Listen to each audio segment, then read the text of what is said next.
करीब 7 साल का एक बालक है जो कक्षा 1 का विद्यार्थी है और अपनी कक्षा में वो सबसे ज्यादा होशियार है, होनहार है। अभी तक जितनी भी उसने कक्षाएं पास की हैं वो उनमें सब में अव्वल ही आता है। इसलिए उसके क्लास टीचर हों या फिर बाकी और टीचर हों, उसको बेइंतहा प्यार करते हैं। क्लास के हर एक बच्चा भी उसको लाड प्यार करता है। क्यों? क्योंकि उसका जो होमवर्क है वो सबसे ज्यादा अच्छा होता है और उसी से भी मदद मांगी जाती है। ऐसे ही अब वो अपने घर पर आता है तो उसके घर वाले भी प्यार करते हैं और पड़ोस में जाता है तो पड़ोसी भी उसे बेइंतहा प्यार करते हैं। ऐसे ही एक पड़ोसी होता है। पड़ोसी कहता है कि पास में एक मेला लगा हुआ है, क्या तुम मेरे साथ चलोगे? वो बच्चा तैयार हो जाता है। मेले में जाते हैं और जो भी खाने पीने की चीजें थी वो पड़ोसी उसे सब सामान खिलाता है, पिलाता है। उसके बाद फिर जब घर आता है तो घर ले आने के बाद बजाय उसके घर छोड़ने के उस बच्चे को अपने साथ ले जाता है अपने घर पर लेके जाता है और इसी बीच में एक धारदार हथियार का इंतजाम करता है। इंतजाम करने के बाद उस बच्चे का वो कत्ल कर देता है। कत्ल तो कर देता है, लेकिन ये सोच रहा था कि आखिरकार मैंने कत्ल क्यों किया, उसके पीछे की वजह क्या है। वो यही सोच रहा था। सोचते सोचते उसके दिमाग में आया कि पुलिस तुझे जरूर पकड़ लेगी। अब उसे पुलिस का भी डर था, इस घटनाक्रम के खुलासे का डर था, लोग क्या कहेंगे क्या सोचेंगे, वो ये भी सोच रहा था। इसी बीच में उसके दिमाग में एक प्लानिंग आती है। उसने एक बोरी का इंतजाम किया। बोरी में उस लाश को डालता है और लाश को डालने के बाद वो सबसे ऊपर वाली मंजिल पर पहुंच जाता है, टॉप पर, क्योंकि बीच में एक गली है और गली के बाद एक मैदान शुरू होता है। लेकिन मैदान की एक चार दीवारी थी। तभी उसने पूरी ताकत के साथ उस लाश को जो बोरी में डली हुई थी उसको वो फेंकता है, लेकिन 4 फुट की वो गली पार नहीं कर पाती। उसके बाद फिर जो बाउंड्री है, बाउंड्री पर जो गेट लगा हुआ है, काले रंग का गेट है, उस पर कुछ एंगल निकली हुई है, उसके ऊपर एक कटीले तार बंधे हुए हैं।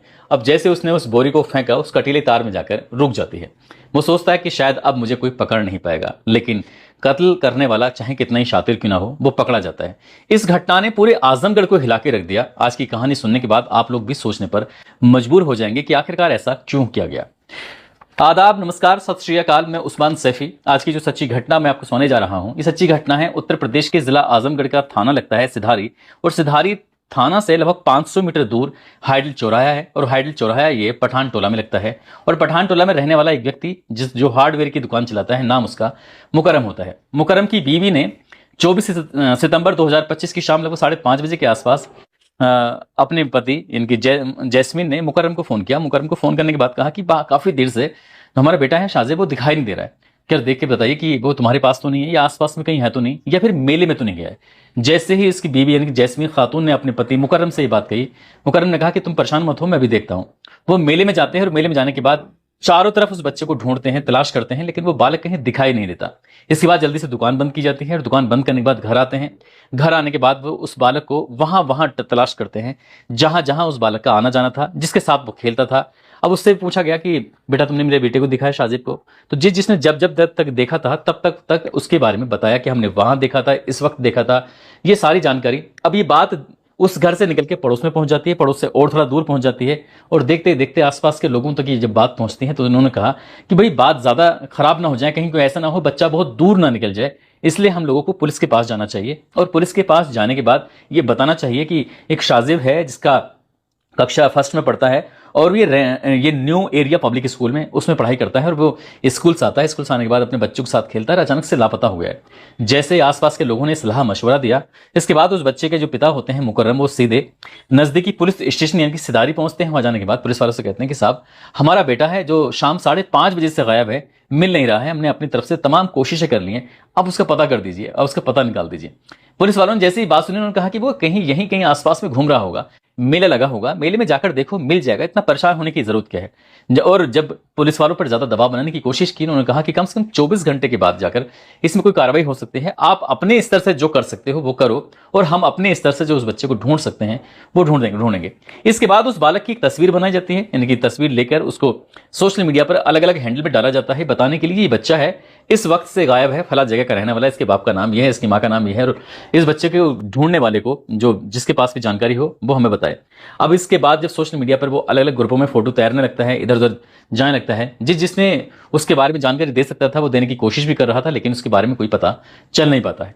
24 सितंबर की पूरी रात उस बच्चे को ढूंढा जाता है, और ढूंढने के बाद फिर अगला दिन निकलता है, और अगले दिन की तारीख थी 25 सितंबर 2025, और सुबह के लगभग बज रहे थे 7।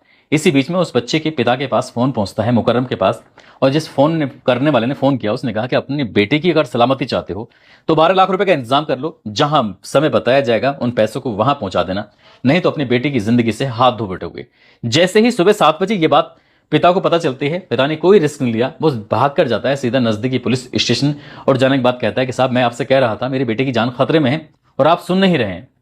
मैंने उसे सब जगह ढूंढा और मेरे पास इस नंबर से एक फोन आया। जैसे पुलिस वालों ने ये बात सुनी, उन्होंने इस नंबर को सर्विलांस पे लगाया, ये पता करने के लिए कि आखिरकार ये नंबर किसका है, किसने फोन किया है, क्यों फोन किया है। तमाम जानकारियां पुलिस जुटाने की कोशिश कर रही थी। इसके बाद बच्चे को फिर से ढूंढना शुरू कर दिया था। अब चाहे बस स्टैंड हो, रेलवे स्टेशन हो, या फिर आसपास के जंगल हो, या आसपास के घर हो, जहां जहां तक उनकी पहुंच थी, आसपास के लोग भी बार बार घर में आ रहे हैं कि तुम्हारा बेटा वापस आया कि नहीं आया। सभी पड़ोसियों को इस बात की फिक्र थी, लेकिन वो बेटा वापस लौटकर नहीं आ रहा था। इसी बीच में इस पठान टोला जो उनका घर की बैक साइड है, उस बैक साइड से एक गली है जिसकी 4 फुट की लोहे चौड़ाई के आसपास रही होगी। इसी बीच में एक बाइक वाला बड़ा तेज निकल के जा रहा है। इसी बीच में एक महिला है जो उस बाइक वाले से बचने के लिए दीवार के सहारे से लग के खड़ी हो जाती है, और वो दीवार है एक अहाते की, अहाते जहां पर गेट लगा हुआ है वहीं पास में खड़ी हो जाती है।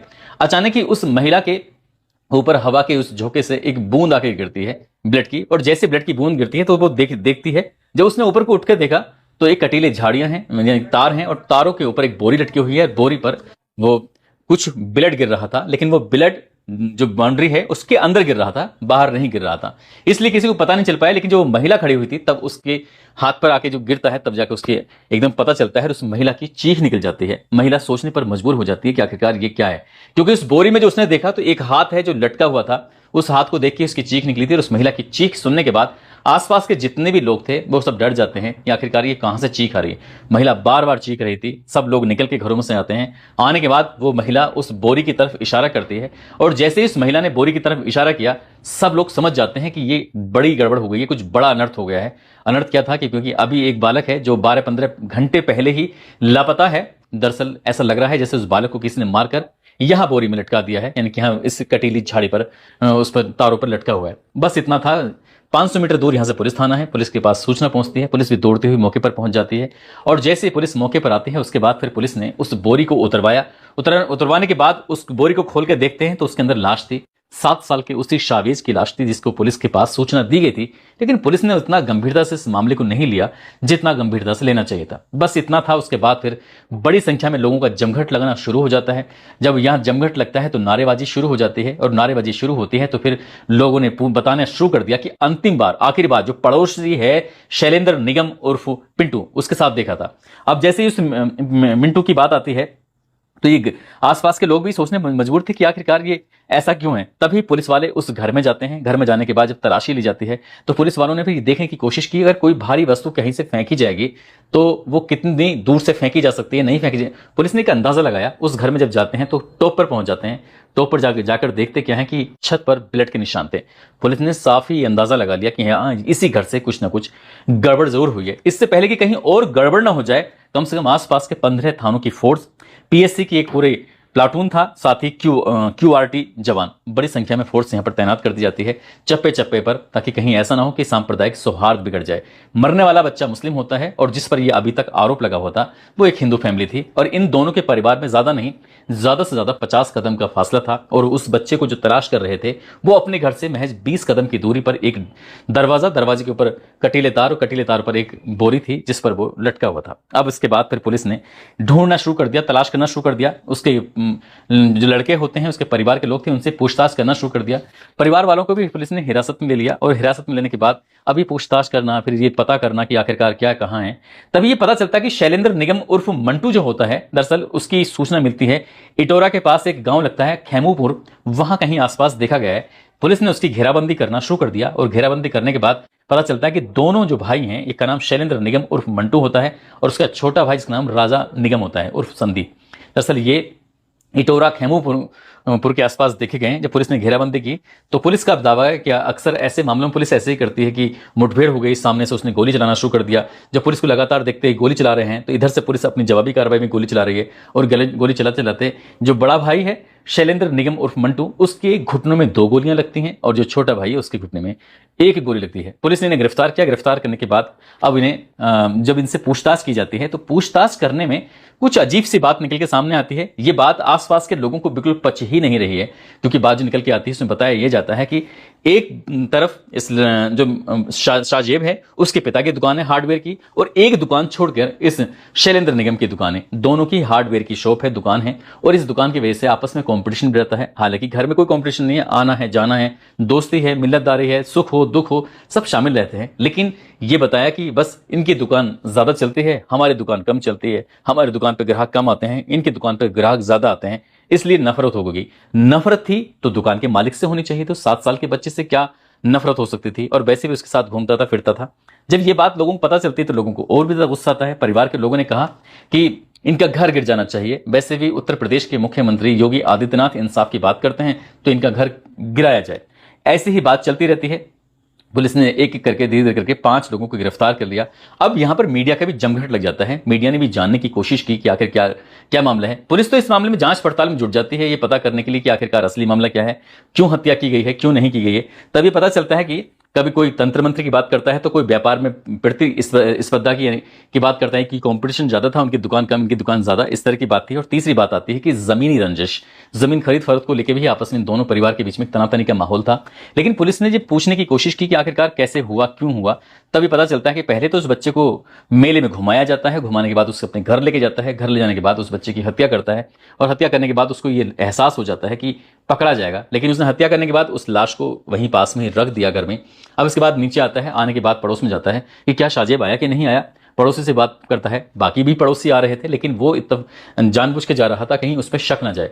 फिर उसे लगने लगता है कि जरूर पकड़ा जाएगा, क्योंकि उसे यह मालूम हो चुका था कि ये पुलिस में जा चुके हैं। तब उसने उस लाश को अपने परिवार वालों की मदद से, ऐसा दावा किया जा रहा है, परिवार वालों की मदद से उसे बोरी में रखता है, और बोरी में रखने के बाद उसे फेंक रहा था तो 4 फीट की वो जो गली थी वो पार नहीं हो पाती, और वो जाकर दरवाजे के ऊपर लाश टंग जाती है। और जब ये बात लोगों को पता चलती है, अखबारों के माध्यम से पता चलती है, तो लोगों को यकीन नहीं हो रहा था कि कत्ल की ये वजह हो सकती है। उस 7 साल के बालक को इतनी दर्दनाक मौत दी जा सकती है। दोस्तों, इस पूरे घटनाक्रम को सोने का उद्देश्य किसी को परेशान करना नहीं है, किसी का दिल दुखाना नहीं है।